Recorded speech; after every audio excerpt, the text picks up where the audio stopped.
So we'll get started. Well, thank you everyone for tuning in on this awesome Thursday morning in the EST time and Thursday night in the Asia time to Web3 Social Club. This is our 9th series of a Twitter space series by Mass Network. And we're here to invite a lot of projects and builders of the next generation social networks and infrastructure to share their insights. I'm Hannah. I lead global growth at Mask Network. And for those of you that are tuning in for the first time for this Twitter space, Mask is a social infrastructure project that bridges Web 2 and Web 3 to build an open internet, giving data ownership back to the users. Currently, within Mask, we have 3 products. One is a decentralized identity protocol called NextID that allows users to authenticate and govern their identities across Web 2 and Web 3. And then we have 2 applications built on top of DID, which is a topic that we'll talk about today. One application is a browser extension, and another is a mobile application, both of which integrates Web3 dApps and social media networks seamlessly into traditional social media like Twitter. And today, our focus isn't really talking about Mask's own product, but also to celebrate the great builders within our ecosystem. So Mask runs a grant program that our ecosystem manager Dove can talk more about, where we give out grants to early stage builders in the veins of social media, like Web3 social infrastructure and applications, and also DAOs and organizations. Yeah, so we're very excited to have closed our last Mask grant round. There are 18 projects that we gave grants to, and today with us we have a few of them that truly stand out. We have, so let me just give a quick round of introduction to those speakers that are here, and you can also share more about your projects later on. So we have Jack, the co-founder of Aspecta, and Shady from OpSci, and Kai from Jolocom, and Dove from Mask Ecosystem Network. Yeah, welcome to today's Web3 Social Club. Hey guys, I am Dov from Mask investment team and ecosystem team. I'm just a little bit sorry that my voice sounds like not that clear because I think I got the COVID today and I got a little bit fever. So it's okay. It's okay. Yeah, not that bad. So yeah. So at that space, I just want to congratulate for every winner of our the first Mask grant round. And the competition is quite intense, and we received a lot of applications, and then we finally selected 18 winners, and which the 9 come from the Web3 social and 9 come from the public good. So actually, we always support the whole Web3 ecosystem, not just including the Web3 social. So yeah, I just want to switch them back to our winners of this round. Yeah, congrats again to our winners and grantees, and hope Dove you feel better soon. Yeah, it's certainly a end of year, thanks. So yeah, everyone please do take care. Yeah, and then next up, maybe let's Kai from Jolocom. Would you want to introduce yourself and what is Jolocom? Yeah, absolutely. Can you guys hear me well? Yeah.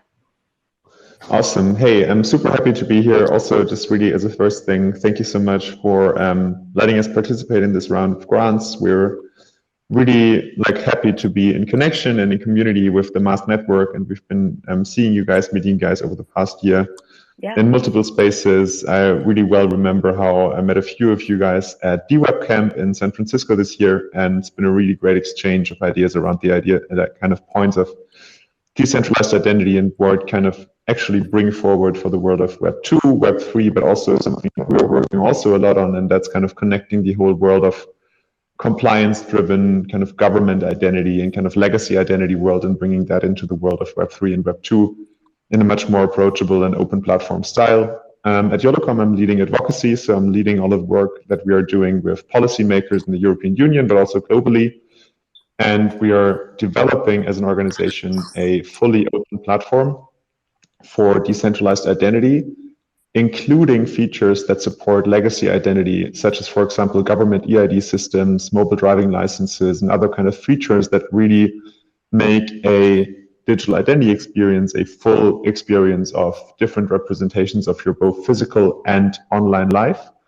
And yeah, we are proud to build this. We've been building the kind of first parts of it ever since 2014. So we're actually a pretty old project. We were a research lab for most of the time. And we are now moving into a phase where we're acting more like a regular startup and where we're actually kind of driving a very concrete product vision for the past year that is bringing our product into the mass market, mostly in Europe, but also globally. I'm happy to tell more at a later stage, but just want to give space to everyone to introduce themselves. Yeah, absolutely. Thank you so much, Kai. It was great meeting you and DWeb in the summer. Can't believe it's been already like 4 months. Yeah, excited to hear more about Jolocom. And also, I think today's panel is extremely interesting because we are touching on not just Web3, but also policy, like real world ID, and also like building around public goods that really blur the line of what Web2, Web3, and like the real world research is about. Great. Next up, Jack from Aspecta. Would you like to introduce yourself and Aspecta? Yeah, of course. Hello, everyone. My name is Jack. I'm the co-founder of Aspecta. It's great pleasure to join the network, the mass network family, and I think we have a very close relationship with the whole ecosystem, not only for the next ID but also for the rest of the grantees who are winners for the grant. So a little bit more information about Aspecta. Aspecta is an AI-generated identity for builders and beyond. So basically, by linking your account across Web2 and Web3, for example, your Twitter, your GitHub, Stack Overflow, wallet address, you are able to have your Aspecta ID. And the first is a personal web page to showcase your proficiency regarding thousands of skills, hundreds of experiences, spotlight, connecting you with like-minded peers. And then also, the personal web page is the foundation of the whole Aspecta ID system. You can generate your own soulbound token, or you can have your own NFTs based on your the personal web page, and also you can have your digital twins based on the personal web page. So basically, Aspecta ID is a beginning, or is a digital twins of your identity across Web2 and Web3. And also in the future, Aspecta ID will work as a gateway for you to access recommendations of different e-commerce project and news across Web2 and Web3.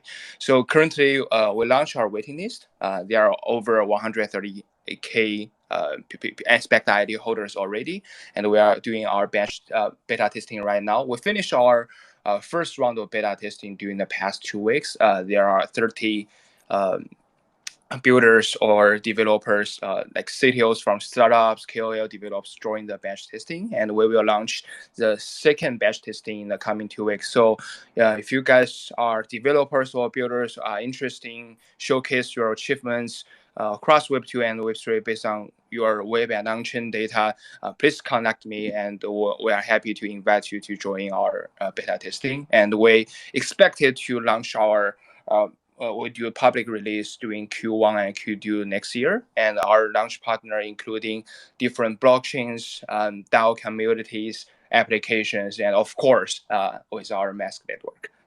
Yeah, I think that's the introduction about Aspecta. Great. Thank you, Jack. And yeah, certainly I think Aspecta's angle is also very interesting.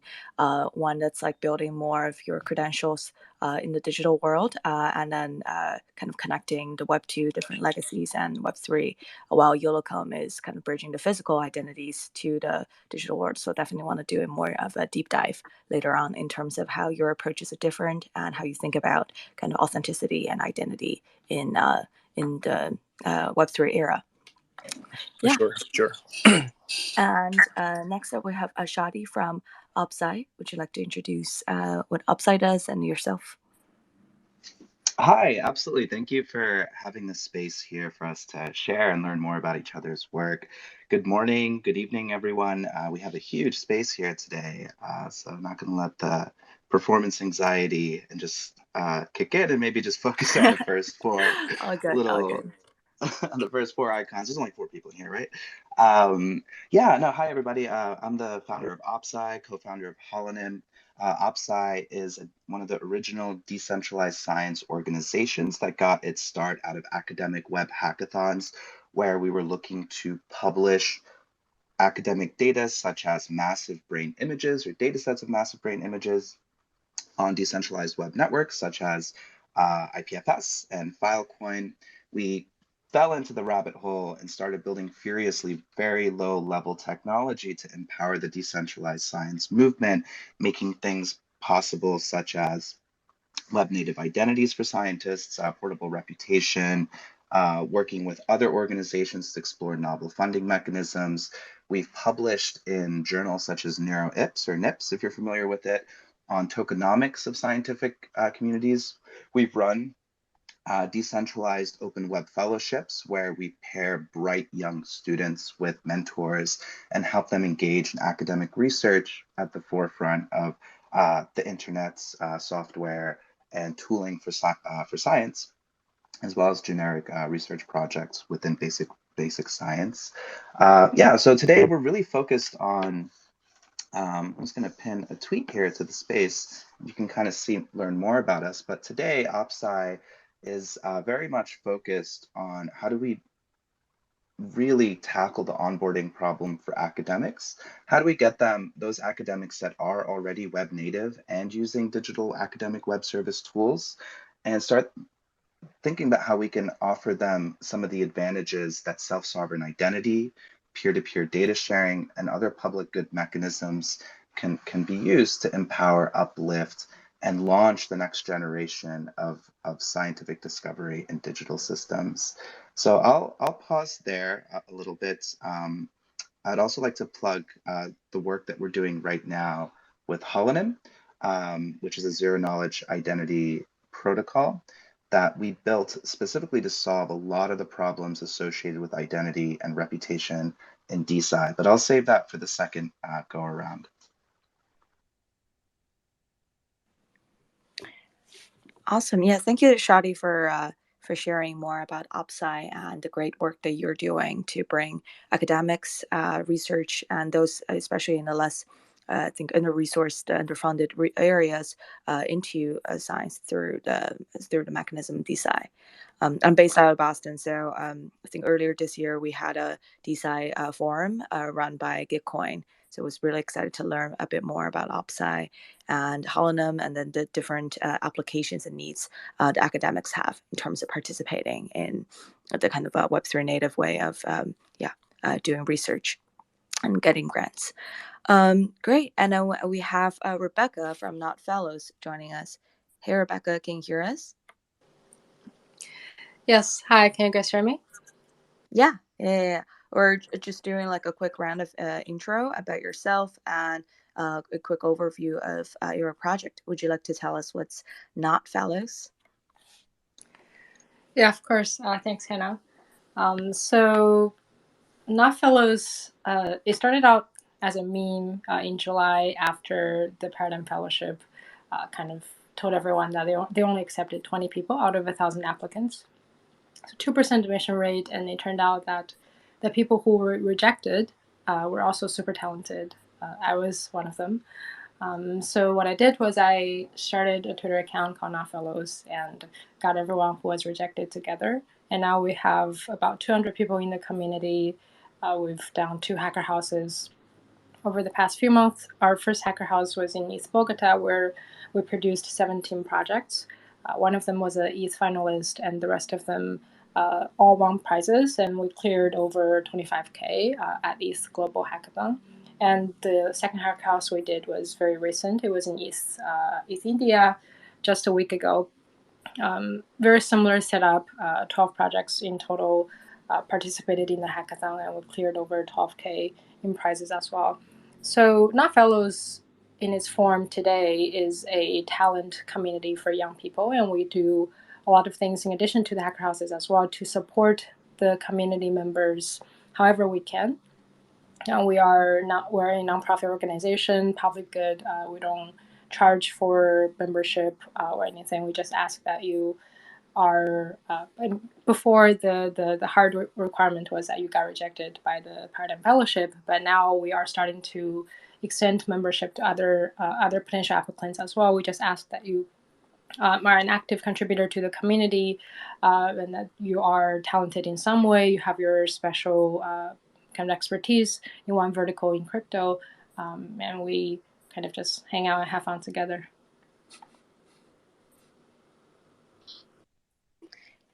Great. Thank you, Rebecca, for sharing more about notfellows. I love the meme. And certainly, I think, especially in the Web3 space, since it's such an open, collaborative spot, sometimes it's like not necessary to make things so cutthroat, but really encourage more people, builders and general users to learn more and find out how they can contribute to the space and how they can protect themselves and use some of the really good products in this space. So yeah, congrats on your hacker houses. Yeah, great. I think now we can dive into some of the more details in terms of your project building, and especially in light of the current market situation. So we know there has been a lot of chaos and news. Web3 has gotten more popular recently in a less of a ideal way. We first of all hope that you are not personally or in terms of project affected too much by the recent volatility. But I'm also curious in terms of risk management on your end, how you're thinking for your project, how you maintain a sustainability in this current market climate. And I think also venture capital are becoming more come to their senses and think about also long-term in terms of funding, how they can fund projects that are also have a more sustainable model. So I'm curious to hear about how your reactions in light of the recent events and how that affects your projects like roadmap and operating models.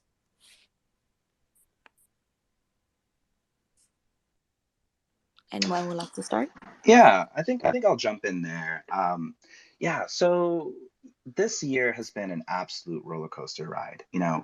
Going back to around this time last year, we were kind of seeing that final whimper of the market, that last sort of high, and then it's all been downhill from there.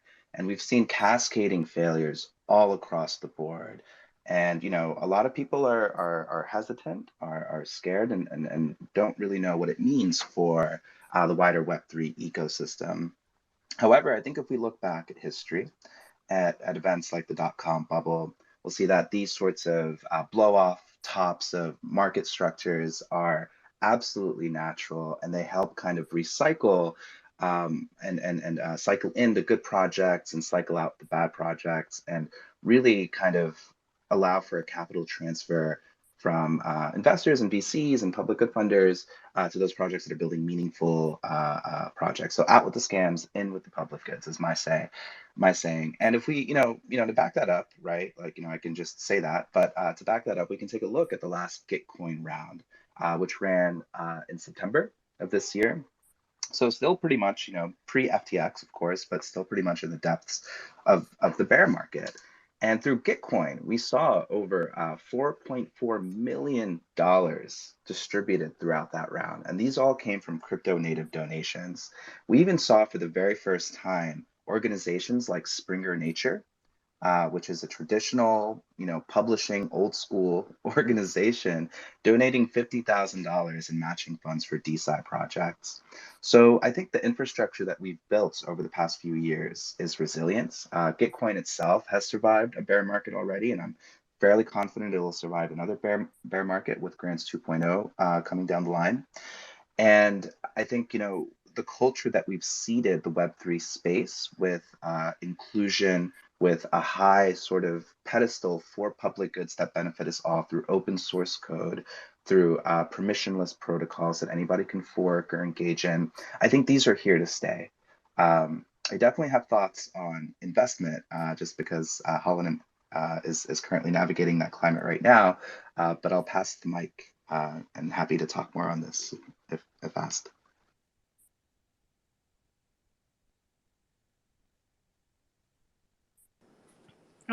I can jump in here as well. So I think historically,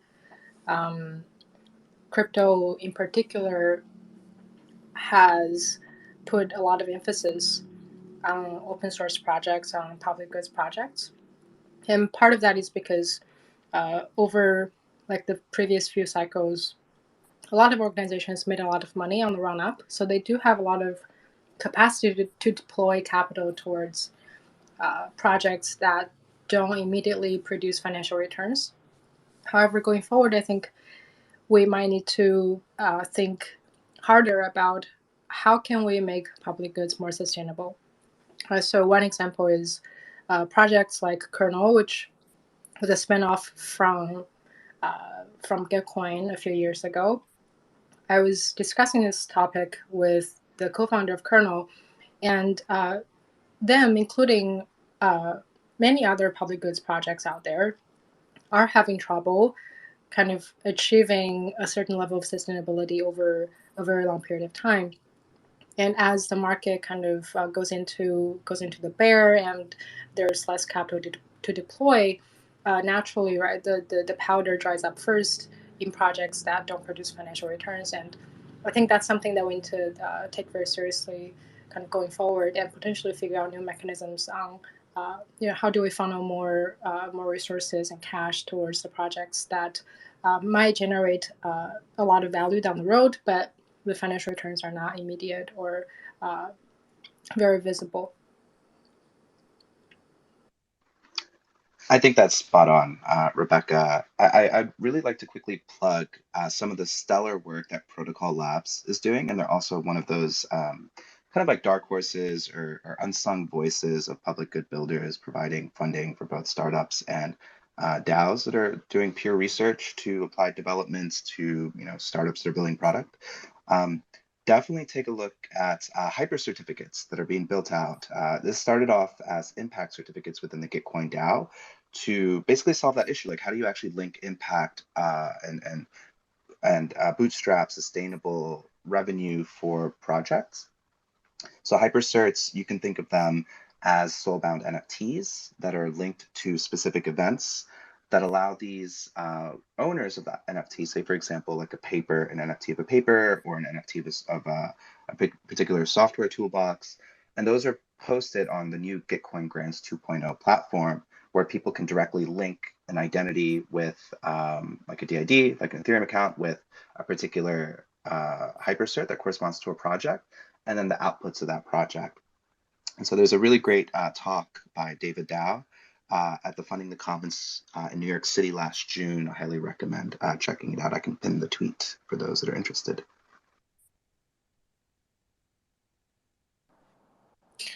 Yeah, I can share some feelings or feedbacks as a builder and also as a co-founder of a startup. So for Aspecta, no matter the market is good or bad, we will always focus on building.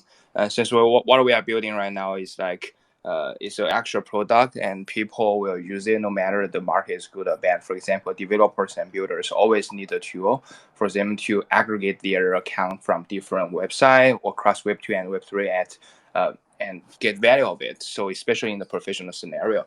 And I also found a very interesting insight during our conversation with our users, especially those builders and developers in different hackathons, because we went there and talked to them and asking feedback regarding our product. And also we realized that there's still many builders or developers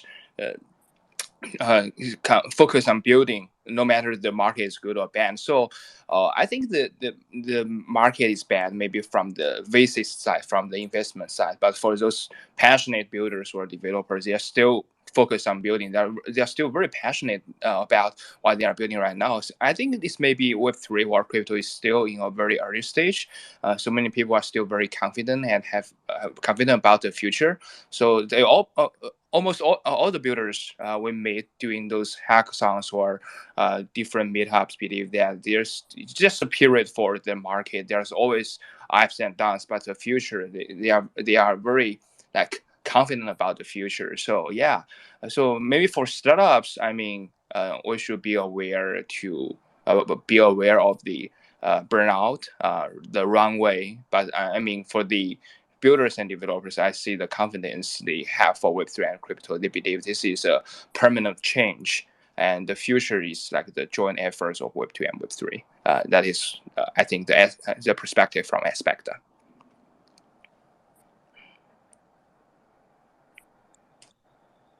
Yeah.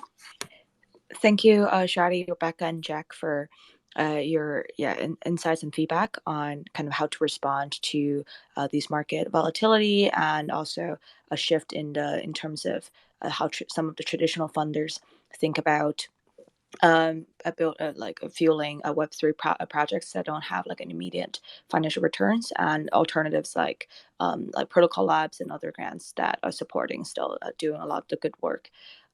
Anyone else? Kai, would you like to chime in on this one, or Dove?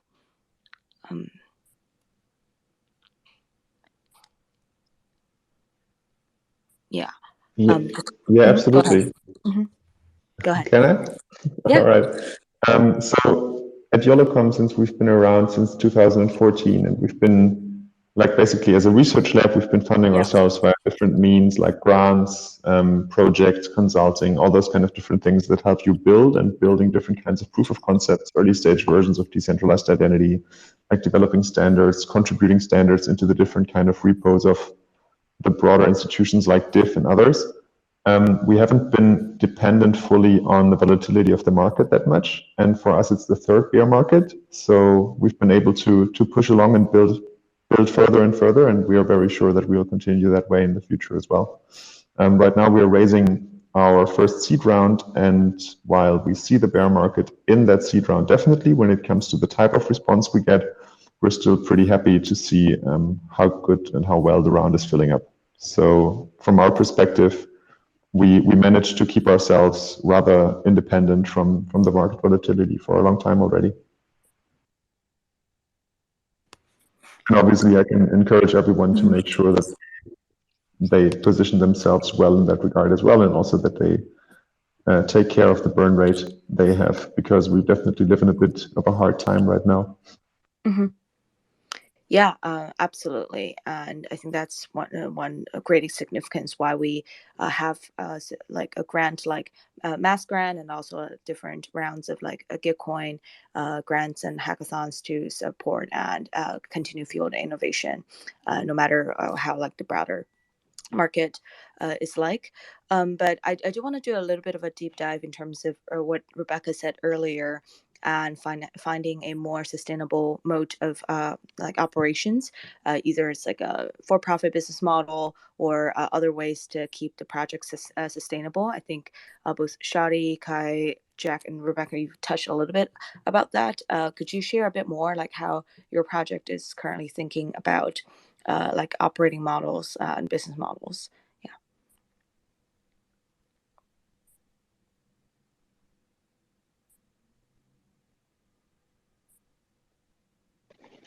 I can maybe share a little bit about the perspective from Holonym, which is a startup that spun out of OpSci this past summer to solve some specific issues regarding account linking and privacy on the internet with decentralized identities. So we use zero knowledge proofs to do a lot of this stuff.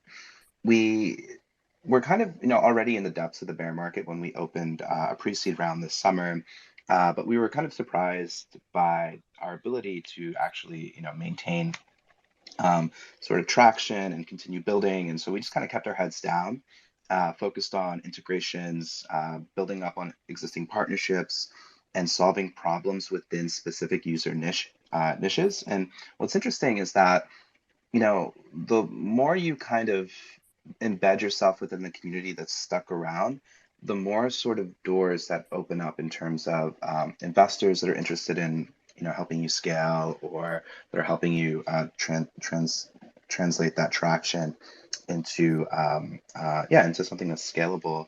I see Holonym is up here. I'd like to invite whoever's on that account maybe to say a little more. Hey, yeah, I'm Nautic from Holonym. Thanks for inviting me to speak. And yeah, as far as building in the bear, like honestly, I think we're really loving it, because the people in the bear market are the hardcore people. And, you know, here it's not just a bunch of people trying to flip NFTs. So yeah, I just thinking through this conversation, like how the market or not the market sentiment, but like the space of the builders has just gotten so great during the bear market. It has been hard though, you know, in certain ways. You know, but yeah, yeah. No, thanks for inviting me to speak. Was there anything in particular I should talk about? Maybe like what we're doing at Holonym or Investor sentiment, I would say, because I remember being at Slush just in just 1 month ago in November, which is an investor conference in Europe, and seeing there was a Web3 side event to this bigger tech conference. And it was absolutely mind-blowing to see so many investors so excited about Web3 all in the same place, trying to figure out what to do because they still need to deploy capital. But all their signals are telling them, hey, there's some sort of contagion going down. Maybe we should be a little bit more cautious. So in our experience with Holonym, what we've noticed is probably just more of like a hesitation to immediately deploy capital. So deals would probably turn around within a couple weeks during the height of the bull. But, we're seeing longer due diligence periods. We're seeing kind of more of a doubling down by technical teams on the investor side. We haven't really seen a push to achieve profitability in the short term. I think many of the Web3 investors, are aware that Web3 is a growing ecosystem, that the user base is still growing, and that applied research and development and new exciting technologies like multi-party compute and zero-knowledge proof systems. I think that's kind of a shared understanding, at least those that are, really have Web3 as a driving thesis behind their investment strategies.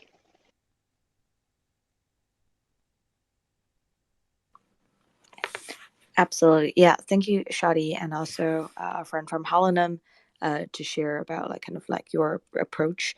And definitely we should get to talk about decentralized identity and credentials in just a bit. We actually have a few different approaches here today, building on that.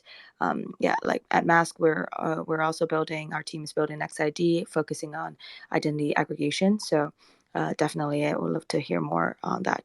But any other thoughts in terms of how you think about your product, kind of either like commercialization or kind of running in a sustainable manner? I'm curious to hear, from both Kai and Jack on your identity products. Like, how would that work with regards to? Are you working with like end users in terms of the monetization, commercialization, or are you working with, like more like government agencies or other stakeholders to provide those services?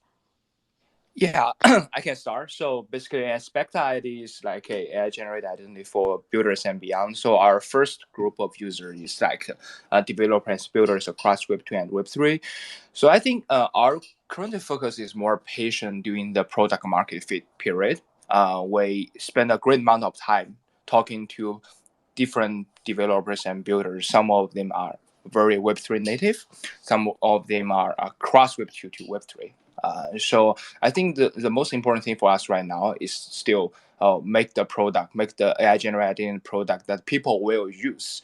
So even though we already have 130K users in the pipeline, I think the more important, like the metrics, is the rate or actually the DAU or something to show people how really using. So as an identity product or the profiling product, I think the most important thing is like two aspects. First aspect is the scenario. So in what kind of scenario people will use your identity. And second is like the incentive. Okay, what kind of incentive people have, and this will lead to the active rate of your product. So I think this is a first step, or what we are focused right now. Then we will think about the monetization. So Aspecta actually provide identity as services for 2B customers. This include account graph, data intelligence, like recommendations or etc. And so we are currently, of course, we focus on the product market fit for our 2C users, the identity product, but we're also doing integrating with our 2B customers and partnership, of course, Next ID, and also we integrate with different layer 1 blockchains, different applications like people few paths who are focused on like freelancer side. We also integrate with project Galaxy, Cyber Connect, this traditional DID product. We're also integrating with like those DAO communities, Builder DAO, Developer DAO, Web3 Dev, and like Builders Tribe in India. So yeah, I think our approach is that focus on the product market fit, but also working on the monetization aspect. But I think the scalable growth of our 2B customers will come after our 2C products fit. So yeah, I think in the bear market, in the process, in order to build this like digital identity ecosystem, I think our approach is like start from the 2C customer, but also focus on the 2B integrations. Yeah, I think we will go from there.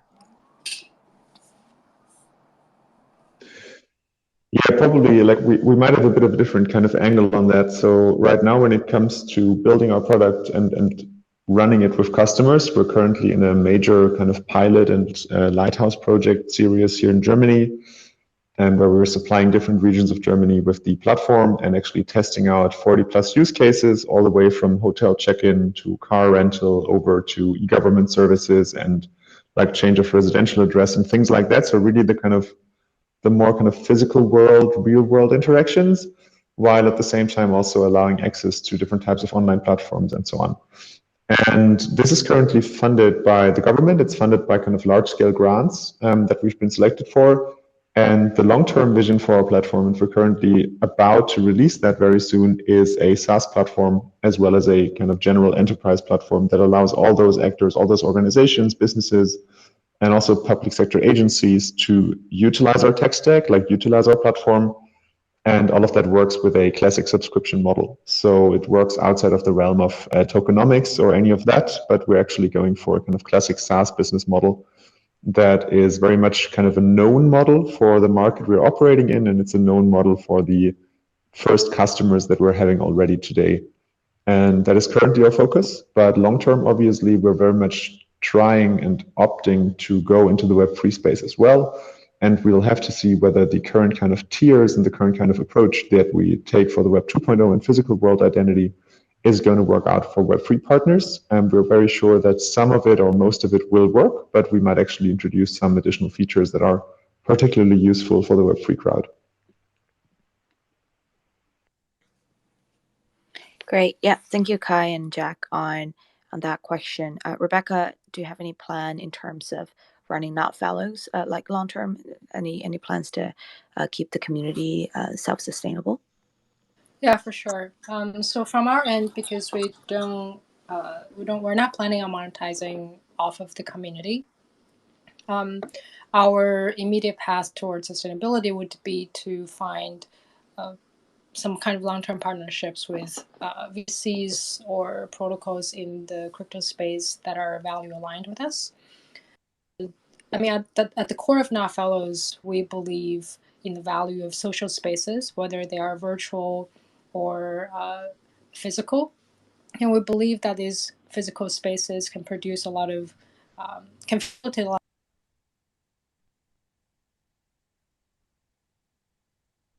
Right. So, can you guys still hear me? I think the connection is. Yeah, it was a little bit choppy. Got it. Yeah. So. You're good now. Yeah. Yeah. So our top priority would be to find partners that are willing to work with us and believe in the same values that we do. And so far, for the first few events that we've been hosting, they were all sponsored by partners who are mission aligned, and we hope to kind of replicate that in the next year as well. Great. Yeah, thank you for sharing that, Rebecca. And certainly, if among the audience anyone's interested in like partnership with any of the projects with like notfellows community, give us a follow, and yeah, give the speakers a follow. Great. And then yeah, I've been waiting to dive more into decentralized identity, like self-sovereign identity, and the concept of different credentials, since we have I think like both Aspecta, Jolocom, Holonym here working on ID infrastructure, and what OpSci was talking about, like in terms of building identity for academics to onboard them onto Web3. It's more on the use case side. So I want to kick off the discussion on DID by like understanding like kind of how you think of where do you see as like your approach to DID, like like whether it should be more on chain or somewhat of a hybrid Web 2 Web 3, or a hybrid between reality and digital world. Like why did you choose that path? And also there are a lot of, I think, growing number of DID projects, and also additional like credentialing services building on top of it, either using verifiable credentials or SBTs. So like want to get your thoughts on like what you think to be some of the more suitable approach for your projects and for general users. Anyone want to get started? Yeah, I can just kick it off maybe. So at Jolocom, we've been building the kind of basic and foundational set of standards for decentralized identity over the past years. And we early on started to contribute to the DID working group at the W3C, and also to the verifiable credentials working group at the W3C. And those two things make up the kind of main components that help you to be represented online and to bind a individual identity to a particular credential. So for example, your driving license or your membership card or anything like that. And the interesting thing and the interesting idea behind these standards is that actually people were not thinking of one unified global network, one unified global platform, but they were thinking about how can we put the kind of cryptographic and technical means to represent people's identity online into a technical framework and into technical standards that can be run independently and vendor agnostic. And those two standards are a great step into the direction of achieving that. And what this means is that you can choose to either anchor your personal identity, or just a part of it also, just like a part, not the whole, but just one part of it, like one sub-identity, so to say, on one chain. Or you can even anchor it on like classic trust services, classic PKIs. So there's multiple different ways. I think right now we have almost 100 different DID methods that are recorded and basically kind of registered in the W3C. And this is a great kind of starting point for understanding how identity can be represented and hosted on multiple places without becoming kind of closed in and without becoming a purely kind of closed platform, but still remaining an open ecosystem.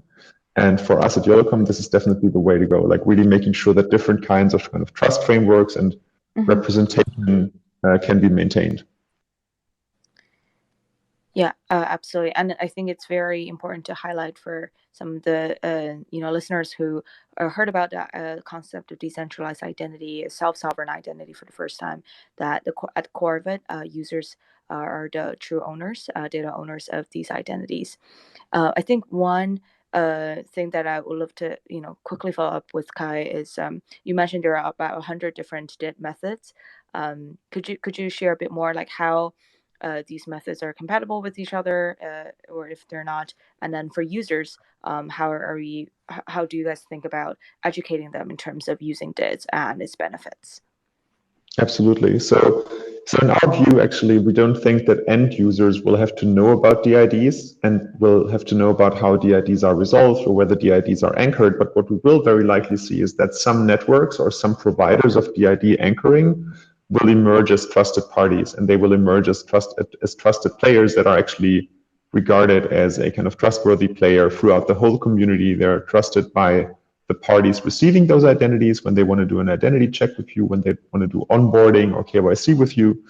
They will know which DID to trust, and they will also sometimes guide you towards those kind of trusted providers and trusted networks. And how they work is that the DID standard only prescribes how a DID document can be found.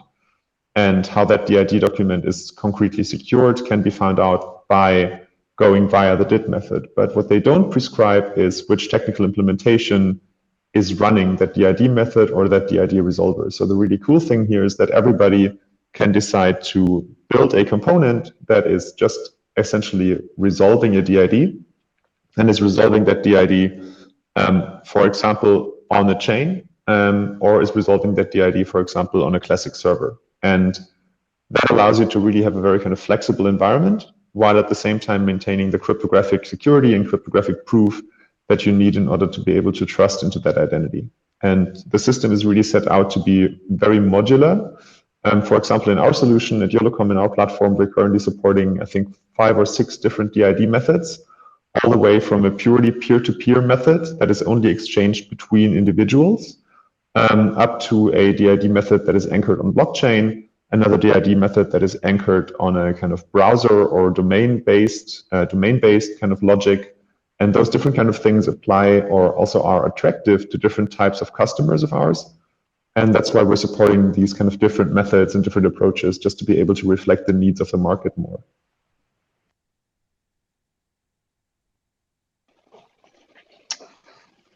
Yeah, that's incredibly. Thank you, Kai. Yeah, it's really kind of, it helps us as new builders in the space to kind of grasp how Jolocom's journey building within digital identity spaces over the past couple of years has really culminated.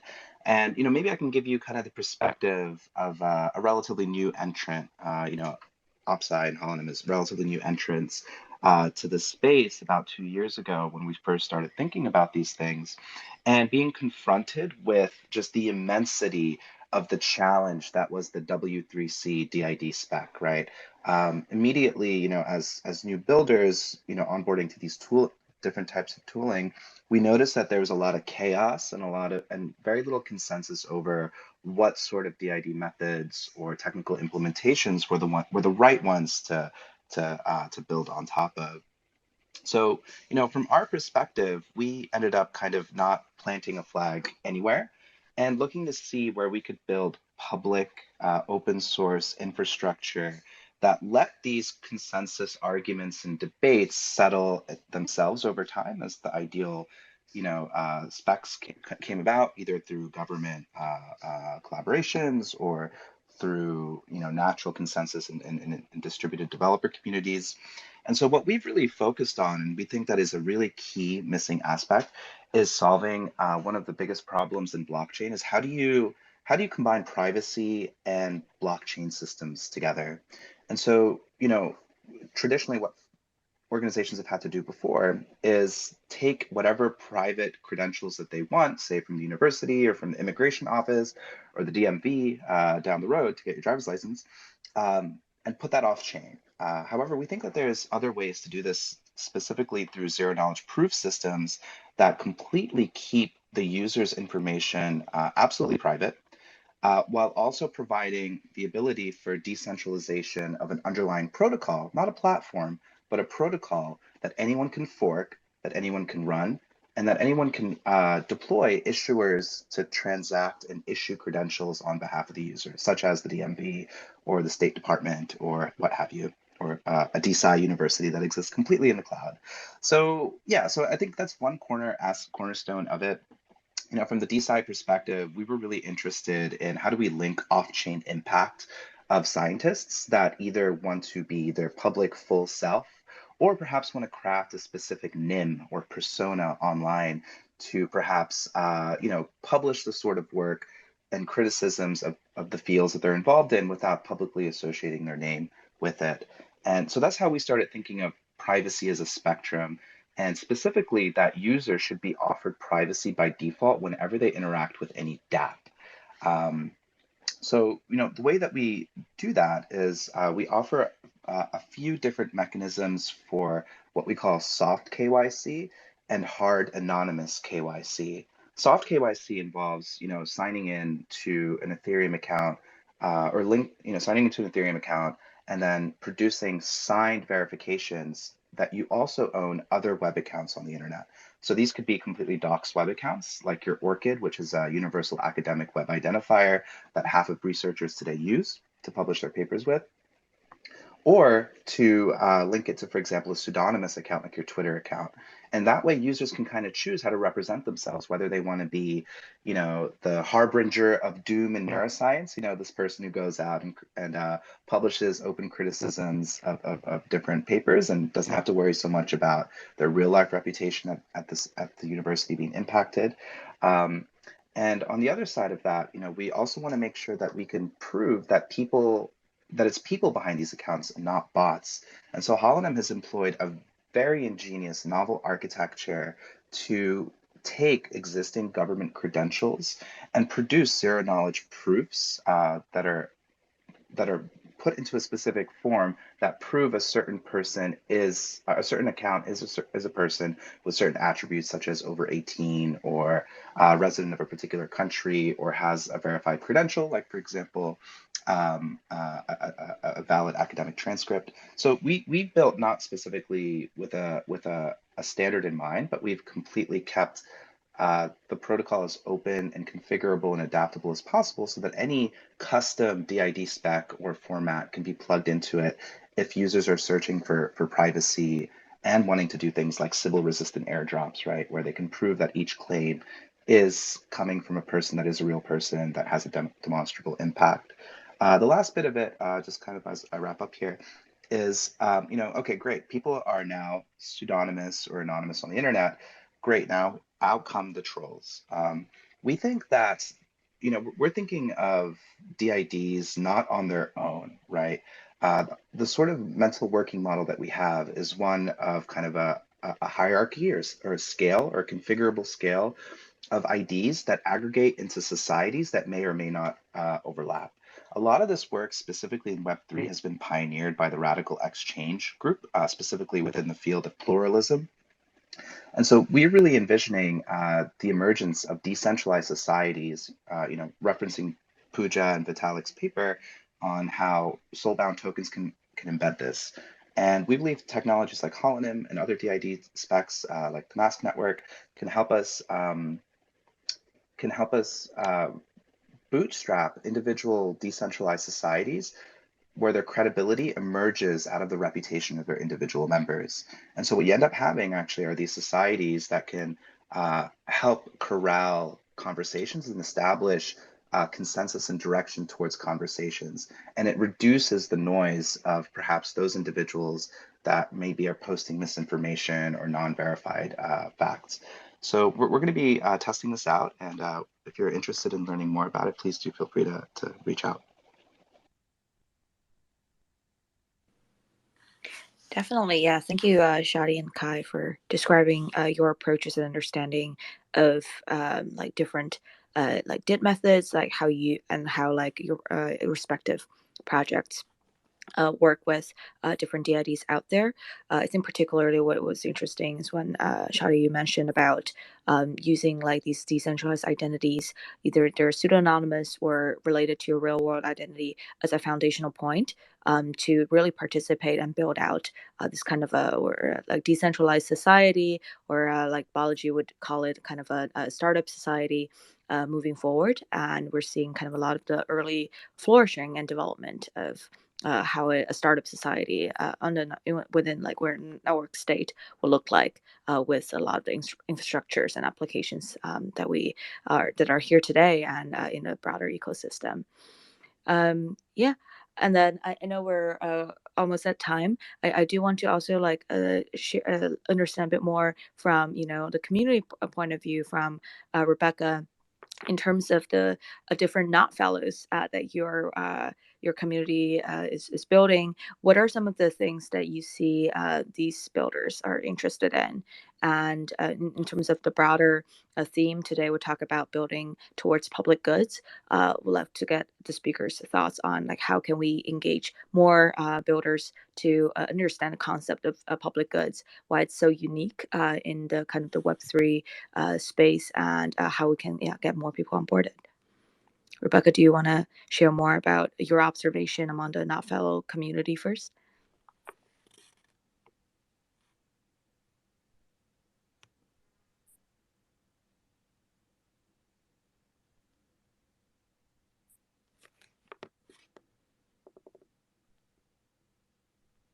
Rebecca, can you hear us?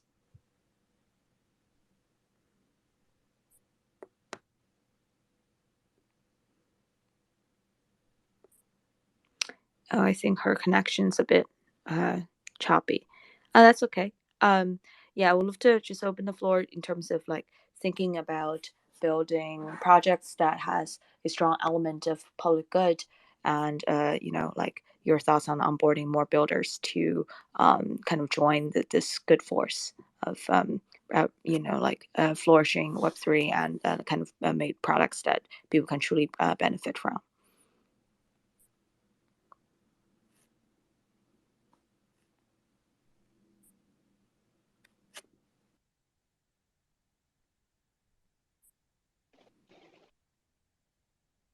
Yeah, go ahead. Did you just want us to hop in? Yeah, to talk about kind of public goods in Web3 and how we can all benefit from those. Yeah, I think the work that Mask Network really is doing is incredibly important for the space.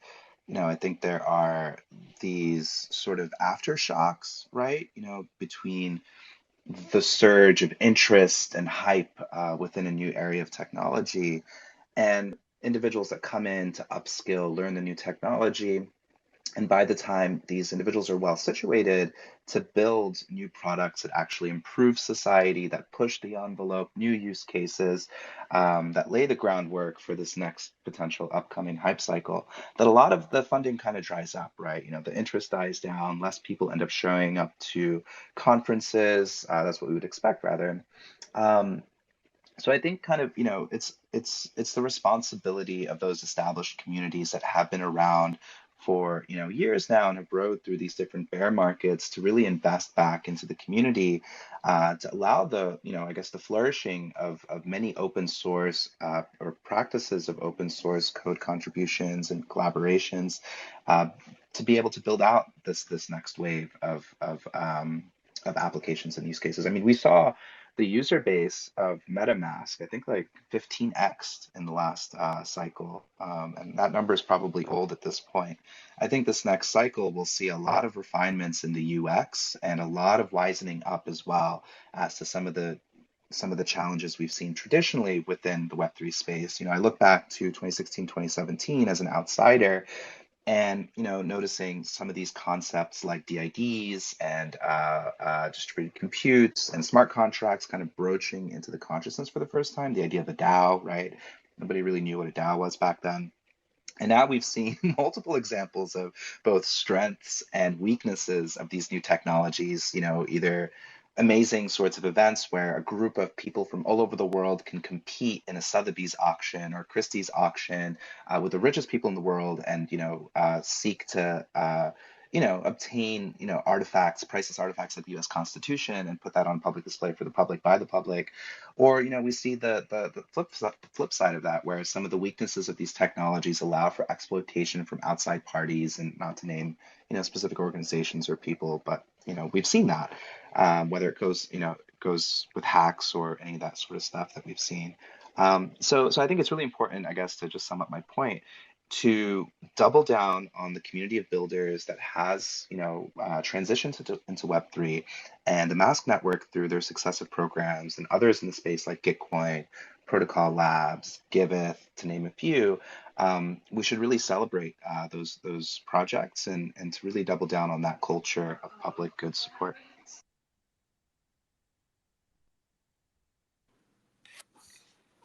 Yeah, thank you so much, Shady. That was very beautifully put. And yeah, and the grant program really wouldn't be, valuable without all these builders coming in and sharing, the different amazing work that you do on different fronts. I know we're a bit at time. Any last parting thoughts from Jack, and questions from the audience? Yeah, I just feel the same because it's more like since Web3 digital identity, this field is kind of early stage. It's more about collaborations. So yeah, I think one thing very unique about Aspecta is we focus on the scenario or the incentive for people to use their identity. That's where our AI algorithm came in. For example, Aspecta's AI algorithm could help Aspecta ID holders to demonstrate their skill inside, proficiency inside based on their coding project, tech post, patents, or papers. For example, using Aspecta ID, you can demonstrate, show off your Solidity development skills is like about like 20% or 5% among the global developers, and it will also help you demonstrate like why you have such proficiency, which coding project, tech post, patents, or papers prove your qualification. So as already, this is our core technology to incentivize people to use Aspecta ID in professional scenarios, and this is also what we collaborate with different DID projects. For example, we collaborate with Link3 to add this like insightful information for them to have more traffic, and this is also how we collaborate with .bit or etc. So yeah, I'm really glad to be part of the Mask family, because there are people building different projects, not only for identity, but there I see great potential for collaborations. Because I mean, it's still early stage. Different team have different perspective. Different team have different gene. Yeah. So with Aspecta, I think we created a very unique layer. We call it as analytic layer or data understanding layer in the identity space. So yeah, I mean, just very glad to collaborate with different project, and please DM me or Aspecta if you are building something. We have some this kind of synergy. Looking forward to or building with each other in the future. Great. Thank you, Jack, for the sharing as well. It's been such a pleasure talking to everyone, our grantees today, and learning more about what you're working on, and also your thoughts and insights on how, for example, decentralized identity could really benefit the promotion of science, of better governance in the Web3 space, and also kind of like connecting the dots between real world identities, data ownership, and safety with the digital world. Yeah, and then super excited to hear from like notfellows about what a lot of the young builders are working on. Yeah, with that, I'll conclude our discussion today, but certainly I hope this is just the beginning of a lot of the collaborations and talks we have in terms of focusing on truly the infrastructure and what are the products that can have a positive impact in the Web3 world. Thank you all so much for coming. Thank you, Hannah, for hosting. Yeah. All right.